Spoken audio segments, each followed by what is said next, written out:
Welcome again for the 30th Isaiah Desta conversation. Please enjoy. The Pentagon has just released footage of a UFO. Now, this would be less significant if it was more than 50 years later, because that's the classification period. This video is not 50 years old. Why did they declassify this? They put this out there. This wasn't investigative journalists getting in the mud, getting the information. This wasn't that. So how did this come about? We have to think, right? And I formulated a couple theories as to why the Pentagon might have done this. My first explanation for why they would do this is they're preparing us to announce that there are aliens. They have finally come to the point where they think, you know what? There's a glut of data. There's a glut of information out there already on the internet, already in the zeitgeist of the culture. They're ready. They're ready to hear it now. They're ready. I saw in this movie, Paul, where the alien, not to spoil it, but if you haven't seen it, it's an old movie, whatever. The alien says to the characters in the movie, he says, why do you think the government has been putting out these ideas of how aliens might look, right? Because Paul is the alien.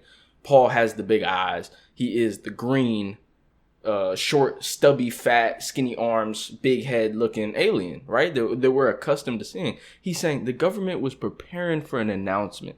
They don't think you're ready yet, but they wanted to give you an idea of what they might look like so you wouldn't be too shocked. Maybe that's what they're doing here. Maybe they're releasing this footage.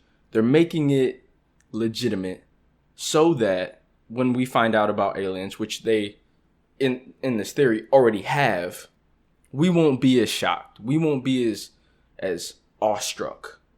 We won't panic. The streets won't go crazy. Maybe that's what they're doing.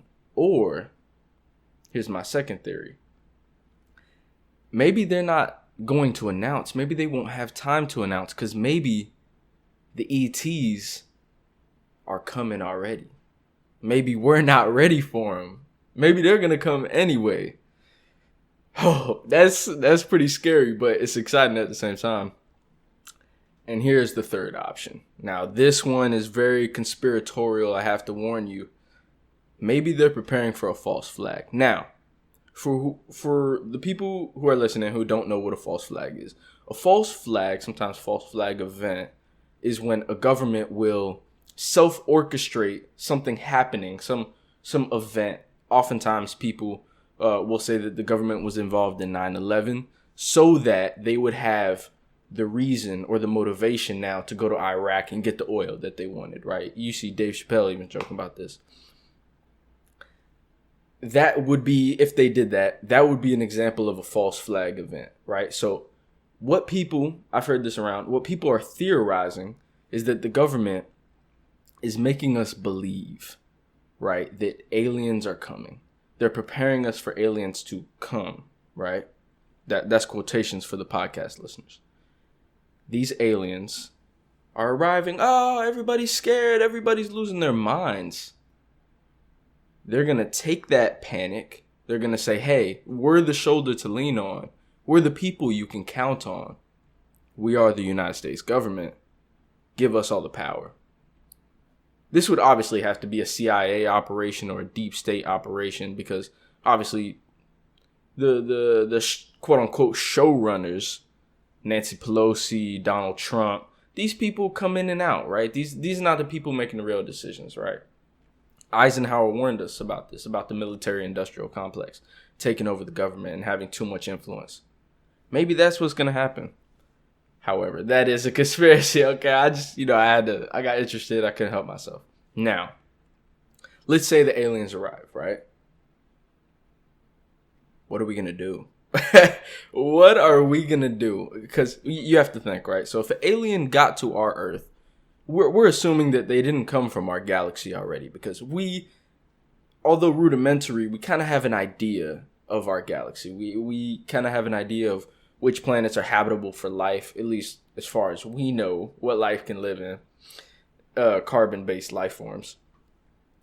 We think that that it couldn't have come from our galaxy. So that means it's coming Excuse me, from our solar system. I'm losing my mind here. It could have come from the galaxy, but not from our solar system. So these aliens have traveled farther than we even have the capability to. Based on the footage we have of their UFOs, they're way more high tech than our machines, right? They don't even obey the laws of physics. They'll go 10 times the speed of sound in one direction without a sonic boom, which shouldn't be possible, and then stop in midair and go straight down and then go back. And it's confusing to us because our machines can't do that. We have fighter jets. They can go very fast, faster than the speed of sound even, but they create sonic booms. And in order to stop, they have to slow down. But these don't. See, there was a man, Bob Lazar, he was on Joe Rogan's podcast. And he claims that he worked on these these UFOs, the alien aircraft. He claimed they had like 7 or 9 of them. And he said how they work is that they have gravity propulsion under. So what they do is they basically they eliminate gravity in whichever direction they choose to go, right? In whichever direction they want to go. And they basically fall through space. At least that's how he described it. If that's the capability that they have, they can manipulate gravity. We're not in the same realm as them. We're in trouble if they have bad intentions. Very much trouble. If they have those capabilities, as far as their aviation, who knows what their weaponry could be like? Now, that's enough of the speculation. There's never enough speculation. Let me rephrase that, because we're about to speculate a little more. What are their intentions? You have to ask yourself this, right? So if we've seen these UFOs for a long time now, since the 50s, even before the 50s probably, but as far back as I know, the 50s, we've seen UFOs, right? If they've been watching us for this long, maybe in their time it's not very long at all, but if they've been watching us for this long and haven't done anything to us, one, maybe they think we're too primitive and not worth our time. Two, they're scouting our capabilities. They're investigating us. Or 3, preparing an invasion. Now, I think if they were preparing an invasion, they would have done it way sooner, when we were more vulnerable. Not after we developed better weapons, not after we evolved. I think what they're doing, and maybe this is optimistic, I think they're scouting us. I think they're trying to see how far along we're evolved, what capabilities we've gathered, how far we've come as a civilization. And maybe they've been watching us for a very, very long time. Who's to say? I pray to God that their intentions are good, because if they are not, we don't have the capabilities to play with these boys. I'm going to be honest. And that scares me to my core, but that takes me to my next topic. What can we do to prepare for the eventual arrival, the rapture, but this time with aliens, not Jesus Christ? How can we? I'm just playing. How can we prepare for that? Well, we have to think on multiple fronts. Their aviation is ridiculous, right? In the video the Pentagon just released, right?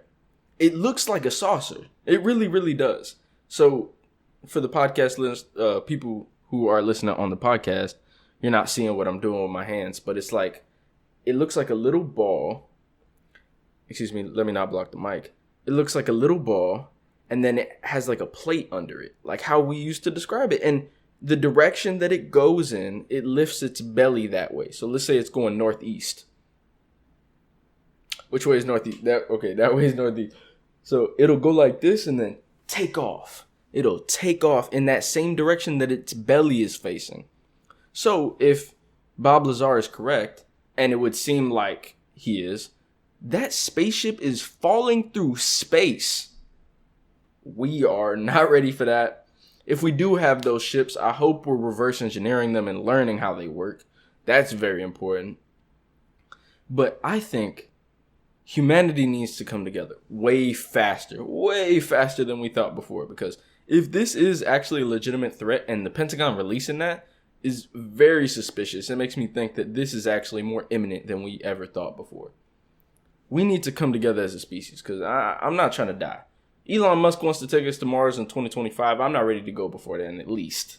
All right, so if these, let me keep it kid friendly. If these mother effers are coming, we need to prepare, and we need better aviation. Maybe like Tony Stark said, we need an exoskeleton protection around the Earth.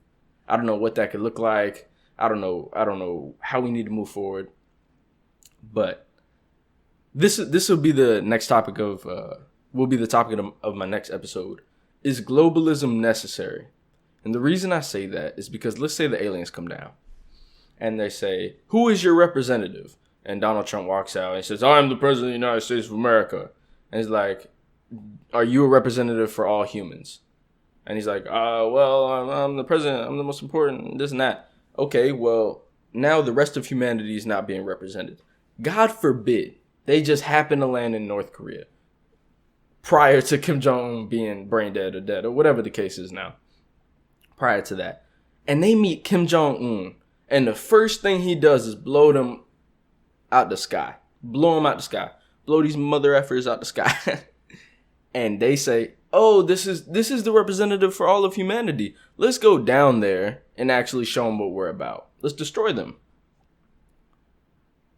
That's it for us, because we cannot compete with them. Whatever cute nuclear weapons we think we got, we're not competing with people who can erase gravity. Like, we work within the laws of physics. We use nuclear fission, I think that's what it is, to make the nuclear weapons we have.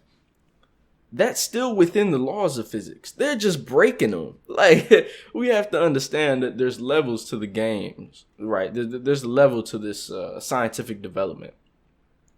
We're working with hammers. They're working with lasers. That's basically my point. And so, yeah, like I said, if they land in North Korea or they land in China, freaking Xi Jinping, I don't know how to say his name, but that's a communist country. Those people